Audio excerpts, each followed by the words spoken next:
Sebuah perjalanan yang sangat panjang karena membutuhkan 730 hari sejak pertama kali Indonesia melakoni kualifikasi Piala Dunia mulai dari round 1 hingga round 4 saat ini. Saat itu kita masih ingat 12 Oktober 2023, tepatnya Indonesia harus berhadapan dengan Brunei. Kemudian Indonesia akhirnya mampu menekuk Brunei dengan skor. Teman-teman, saya mengucapkan terima kasih tentu kepada pemain-pemain yang sudah berjuang sejak awal hingga akhir. Meskipun pada akhirnya banyak sekali hujatan-hujatan, bahkan juga cemooh-cemooh yang pada akhirnya sampai juga hal itu dibahas tentang individu kalian. Tapi kalian tidak pernah peduli dengan cemoohan, kalian tidak pernah peduli dengan apa yang mereka lakukan. Kalian terus berjuang untuk Indonesia, kalian memiliki tekad yang luar biasa. Itulah kemudian kami sangat berbangga, dan meskipun kalian gagal membawa Indonesia melaju ke Piala Dunia, tapi kami tetap berbangga karena Anda. Saya juga berterima kasih tentu kepada pelatih sebelumnya, Sintayong, yang sudah merubah sepak bola Indonesia ke arah yang lebih baik. Meskipun Anda harus terdepak juga dengan cara yang tidak profesional menurut beberapa pengamat, menurut beberapa netizen. Tapi kami tidak peduli itu. Yang kami catat adalah bahwa Anda pernah tercatat di isi kepala kami bahwasanya Anda pernah menjadi bagian terpenting dalam perjalanan sepak bola. Saya suka satu kalimat yang pernah dilontarkan oleh Sintayong, jika memang Indonesia sulit untuk bersaing, maka kita mesti harus mengambil satu keputusan, yaitu memangkas satu generasi timnas Indonesia. Teman-teman, sekali lagi saya mengapresiasi dan berbangga kepada Patrick Kluivert dan seluruh staf pelatihan, asisten pelatih dan lain sebagainya, karena bagaimanapun kalian semua juga tercatat di buku sejarah kami, tercatat di otak kami dengan segala kontroversinya, dengan segala perdebatannya di ruang publik seperti ini. Anda juga membawa Indonesia melaju ke round 4 meskipun pada akhirnya harus kandas.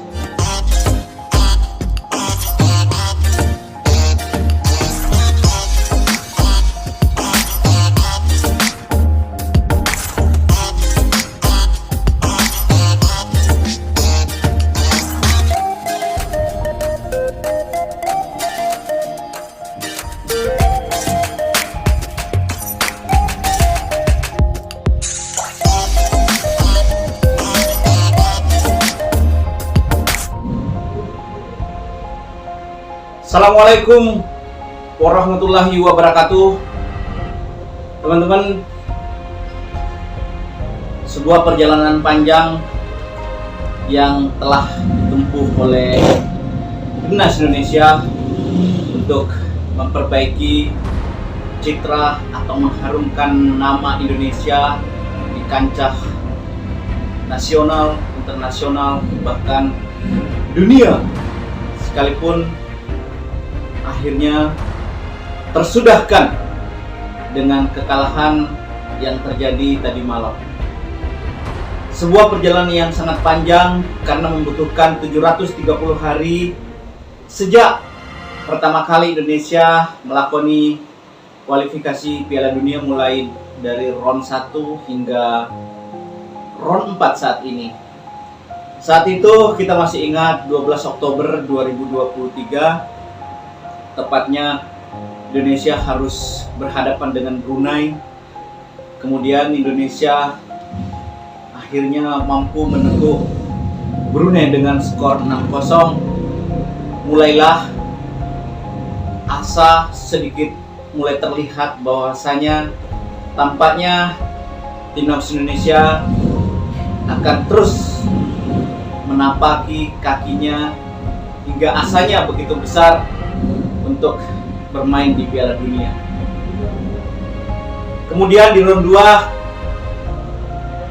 asa itu tiba-tiba menghilang begitu saja karena kita di Basra harus menelan kekalahan 5-1 atas Irak, teman-teman. Dan itu sangat menyakitkan perjalanan itu karena kita semua mencoba untuk berekspektasi tinggi terhadap sepak bola Indonesia karena kita seringkali mengatakan bahwa sepak bola adalah sebuah harga diri bangsa. Pada akhirnya harapan itu kembali sangat mengecil, teman-teman, karena harus juga menelan kekalahan dari Irak 3-1 waktu itu. Namun sedikit demi sedikit, perlahan demi perlahan, Indonesia mencoba untuk bangkit dengan upaya dan kerja keras semua stakeholder, pemerintah, PSSI, supporternya, dan seluruh media-media ikut mensupport hingga pada akhirnya kita bisa mampu memenangkan pertandingan 1-1 melawan Filipina waktu itu.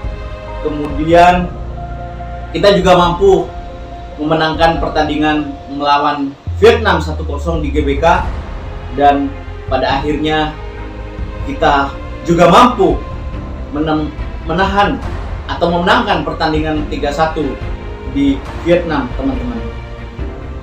Ini sangat luar biasa. Harapan itu kemudian muncul kembali, asa itu kemudian menggema kembali di seluruh penjuru Nusantara ini karena pada akhirnya Indonesia mampu melaju ke round 3. Meskipun kekhawatiran itu juga masih ada lantaran karena di round 3 kita harus berada di grup neraka bersama dengan Jepang, Cina, Bahrain, Australia, teman-teman. Dan harapan itu kemudian muncul ketika kita mampu memenangkan pertandingan melawan Arab di GBK, dan jauh sebelumnya kita juga mampu menahan imbang Arab Saudi di stadion yang kemarin kita ditaklukkan oleh Arab Saudi dengan cara yang sangat dramatis. Asa itu kemudian muncul yang pada akhirnya kita mampu kemudian memenangkan pertandingan 1-0 melawan Bahrain. Teman-teman, cukup luar biasa. Ada pergantian pelatih yang seketika itu juga menjadi sangat kontroversi, penuh dengan dinamika di dalamnya, dan saat itu kita semua terpecah. Namun pada akhirnya seiring dengan waktu itu semuanya berakhir. Itu semuanya berkesudahan ketika Indonesia mampu mengalahkan tim-tim yang kita anggap sebagai momok yang sangat menakutkan karena kita tidak pernah bisa memenangkan pertandingan dengan tim-tim yang jauh-jauh sebelumnya pernah sulit untuk kita kalahkan begitu. Melawan Arab Saudi yang saya katakan tadi, melawan Bahrain, mampu menang melawan Cina meskipun pada akhirnya Australia, Jepang kita mampu dikalahkan dengan cara yang sangat menyakitkan. Luar biasa. Semua itu adalah kerja keras, semua itu adalah semangat kita untuk mendukung timnas Indonesia, terutama pada teman-teman netizennya. Saya kembali ke belakang lagi, teman-teman. Sejatinya harapan-harapan untuk menjadikan sepak bola kita sebagai kiblat sepak bola Asia Tenggara, bahkan juga mungkin sepak bola yang ingin diperhitungkan di dunia, bahkan di Asia Tenggara, di Asia, di kawasan Asia begitu, bermula dari adanya mimpi dari anak bangsa. Sejak itu kita mencoba untuk mencari para pemain di luar negeri, dan tentu saya berterima kasih kepada pengurus PSSI Pak Hamdan ya, yang sudah terlalu banyak memberikan waktu dan tenaganya untuk mencari bibit-bibit unggul yang berpotensi, yang memiliki darah Indonesia di luar negeri. Memang jauh sebelumnya Ketua PSSI Iwan Bule begitu mencoba untuk menaturalisasi program ini. Teman-teman, sejatinya sudah ada sejak adanya Iwan Bule, meskipun hal itu tidak terlalu maksimal. Namun seiring dengan itu, keinginan besar itu kembali muncul ketika Pak Erick Thohir menjadi Ketua PSSI, dan lagi-lagi Pak Hamdan adalah orang yang sangat concern terhadap perkembangan sepak bola. Mulailah kemudian mencari bibit sesuatu, atau mulailah kemudian mencari potensi-potensi diaspora kita yang ada di luar negeri yang memiliki keturunan Indonesia dan punya peluang sebetulnya untuk dinaturalisasi. Teman-teman, kita beruntung memang Indonesia adalah negara yang pernah di bawah pemerintah Belanda, meskipun dengan berbagai kontroversi juga, tapi alhasil kita juga memiliki banyak keturunan orang-orang Belanda, rakyat Indonesia, warga negara Indonesia yang menikah dengan warga negara Belanda ataupun sebaliknya. Dan kemudian itulah kemudian dicoba ditelusuri oleh Bapak Hamdan yang memiliki banyak andil kontribusi terhadap sepak bola Indonesia. Lalu kemudian ide ini juga dimunculkan oleh pelatih pertama Sintayong, teman-teman, bahwa sebaiknya memang kita harus mencari bibit unggul atau pemain-pemain diaspora yang bermukim di luar negeri, meskipun banyak sekali yang menentang apa yang keinginan dilakukan oleh Sintayong dan federasi ini, teman-teman. Namun tidak banyak pula yang mendukung, bahkan channel ini selalu mendukung proses itu karena kita hampir tidak memiliki harapan terhadap pemain-pemain kita yang ada di Indonesia, pemain-pemain lokal kita, karena bukan berarti kita mengecilkan arti mereka, bukan berarti kita tidak berharap besar pada potensi mereka, tapi faktanya teman-teman, ketika pemain-pemain lokal kita sedikit peringkatnya naik dan berhadapan dengan tim-tim lebih kuat di Asia Tenggara, kita selalu tidak bisa berbuat banyak. Namun harapan itu sedikit mulai muncul ketika kita menemukan banyak pemain diaspora yang sejatinya mereka memiliki darah Indonesia, dan mereka mengatakan bahwa kami berhak juga untuk membela tanah leluhur kami, bangsa leluhur kami, dan itu kita semua harus menghargai. Hingga saat ini ada banyak pemain yang kemudian memperkuat timnas Indonesia, hingga pada akhirnya meskipun harus terhenti perjuangannya di front 4 ini, teman-teman. Teman-teman, saya mengucapkan terima kasih tentu kepada pemain-pemain yang sudah berjuang sejak awal hingga akhir, meskipun pada akhirnya banyak sekali hujatan-hujatan, bahkan juga cemooh-cemooh yang pada akhirnya sampai juga hal itu dibahas tentang individu kalian, tapi kalian tidak pernah peduli dengan cemoohan, kalian tidak pernah peduli dengan apa yang mereka lakukan.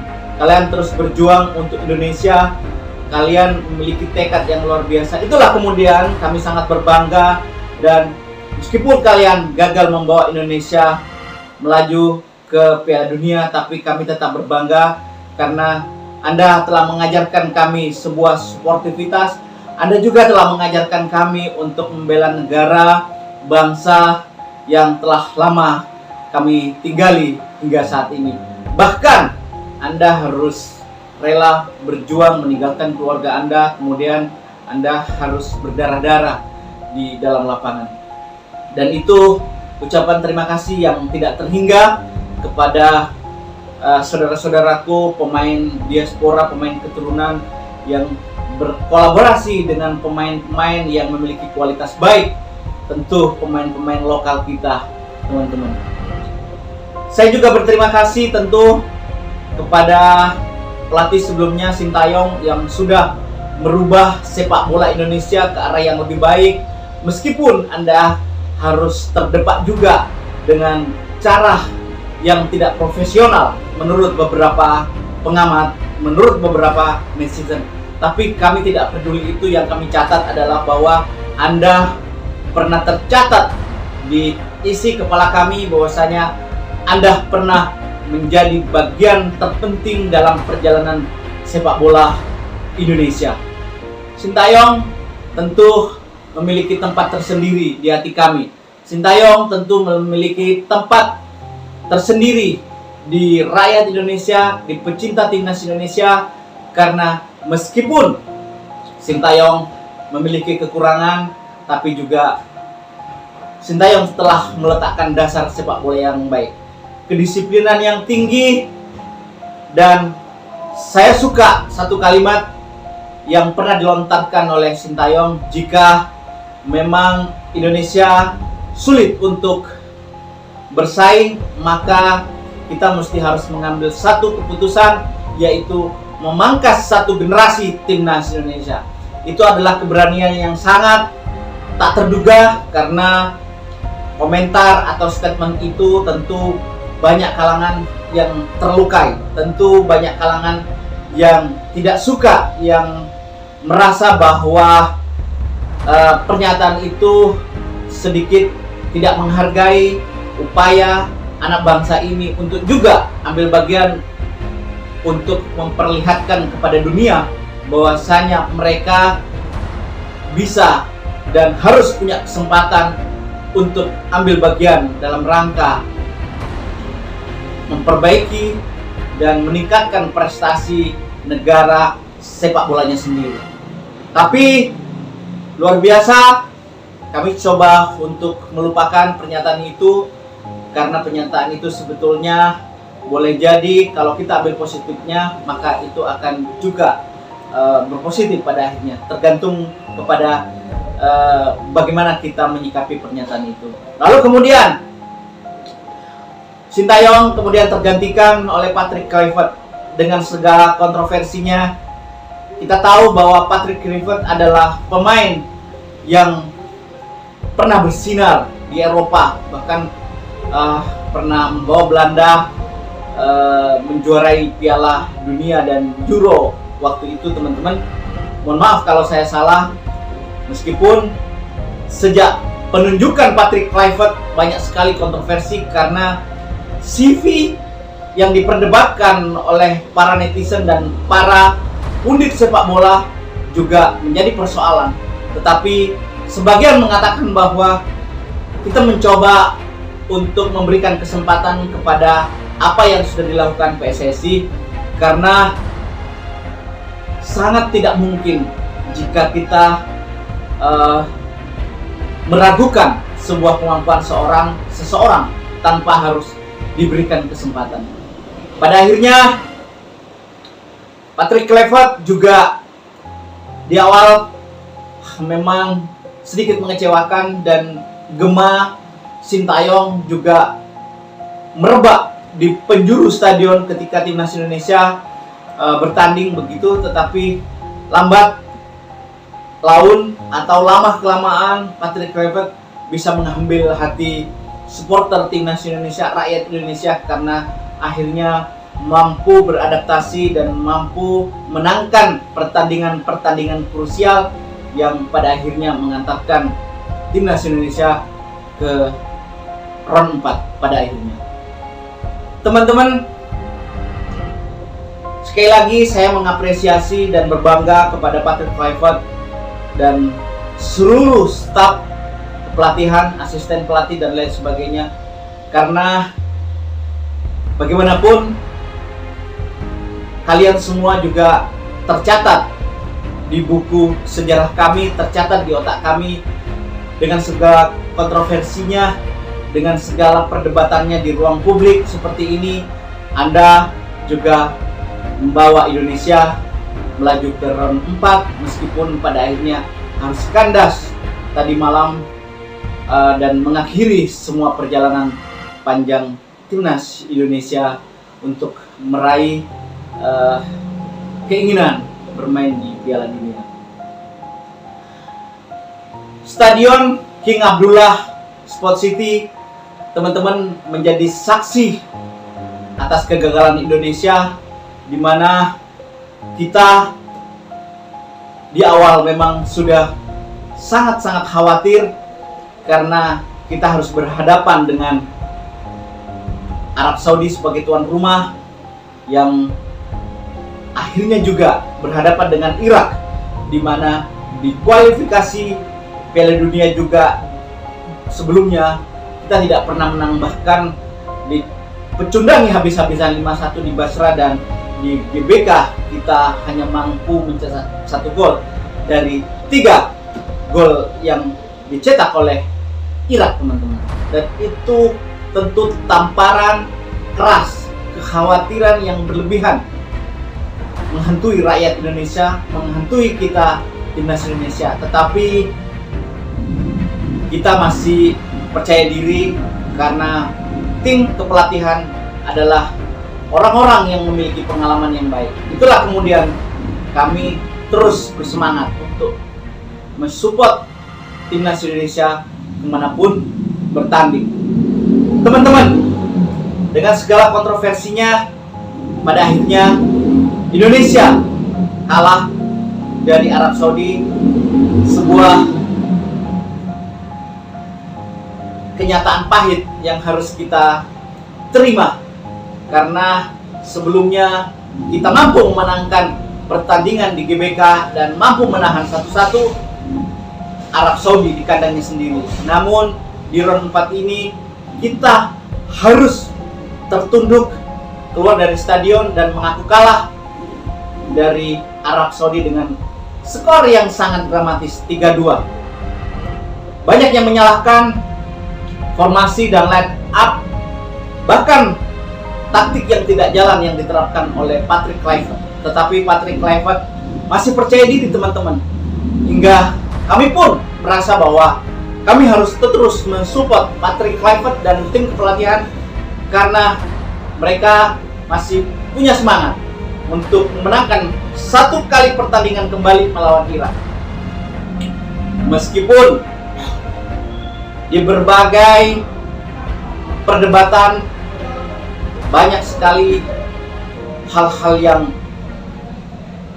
buruk yang dibicarakan oleh teman-teman semuanya terkait dengan Patrick Kluivert, yang salah memilih pemain, yang tidak bisa menerapkan taktik yang baik, bahkan tidak respect terhadap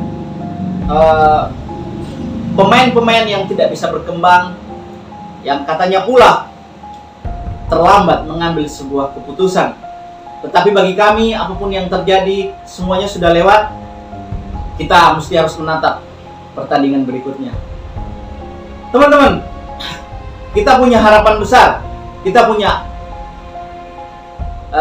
keinginan besar untuk memenangkan pertandingan melawan Irak nantinya, karena itu adalah satu-satunya cara untuk kita memiliki harapan. Meskipun kita harapan itu masih terasa kecil, karena harus bergantung kepada pertandingan Irak nanti melawan Arab Saudi. Tetapi asa itu terus kita harapkan, kita pupuk untuk bisa memenangkan pertandingan melawan Irak. Ketika masuk di pertandingan, harapan itu, asa itu kembali membesar ketika Patrick Kluivert mencoba untuk menurunkan line up dan formasi yang selama ini diinginkan oleh seluruh rakyat Indonesia. Di dalam lapangan kita tahu, teman-teman, permainan kita bisa kita kendalikan dengan baik. Wajah sumringah sang pelatih asal Belanda ini begitu sangat tegang, tapi tetap menyimpan harapan besar. Seluruh supporter yang datang dari berbagai negara meluangkan waktunya, meluangkan materi, dan harus rela berhadapan dengan keamanan Arab Saudi ketika itu juga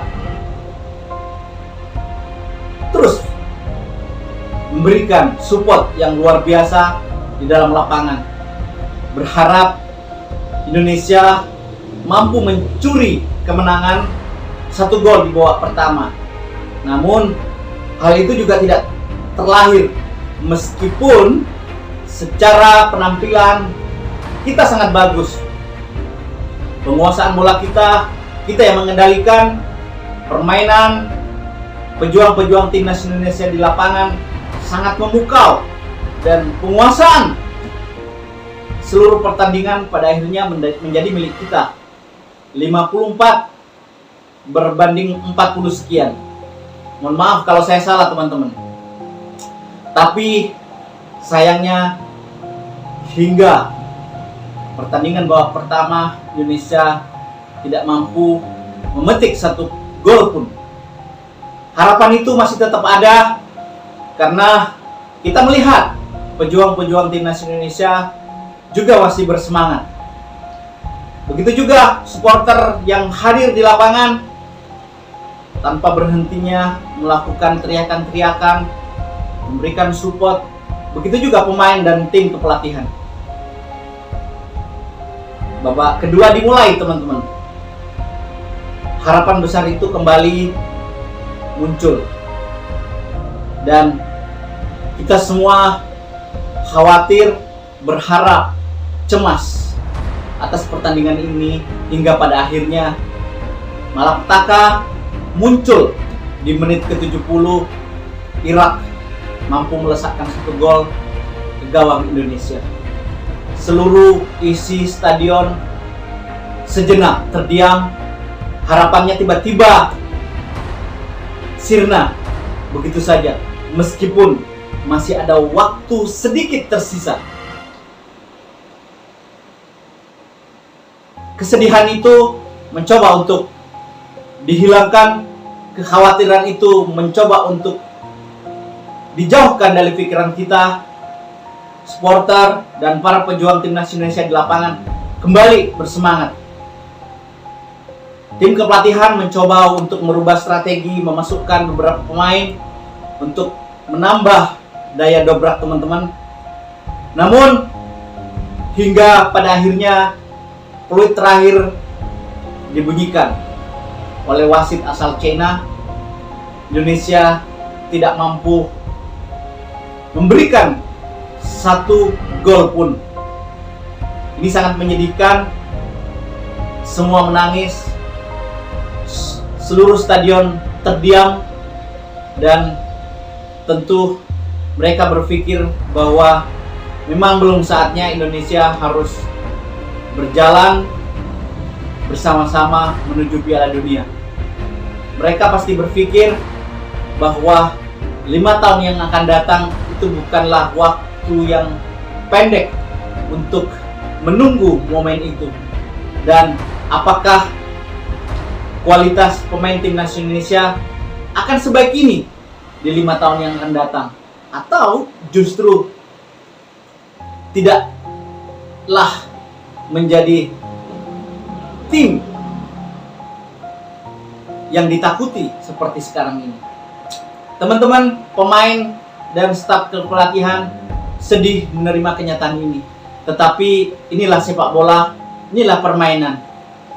Kita tidak pernah menginginkan sebuah kekalahan, tetapi jika kekalahan itu datang dan menghampiri kita, maka kita semua harus bisa menerima fakta itu. Kita kalah, keberuntungan tidak berpihak kepada kita pada akhirnya, dan kita harus menerima itu. Untuk para netizen dan para supporter, pulanglah dengan baik. Jangan menangis, jangan bersedih, karena harapan itu masih ada. Kita masih ada Piala Asia yang akan datang. Kita masih ada kualifikasi Piala Dunia meskipun harus menunggu 3 tahun yang akan datang. Tapi saya berharap Anda selamat sampai tujuan dan bekerja kembali seperti biasa.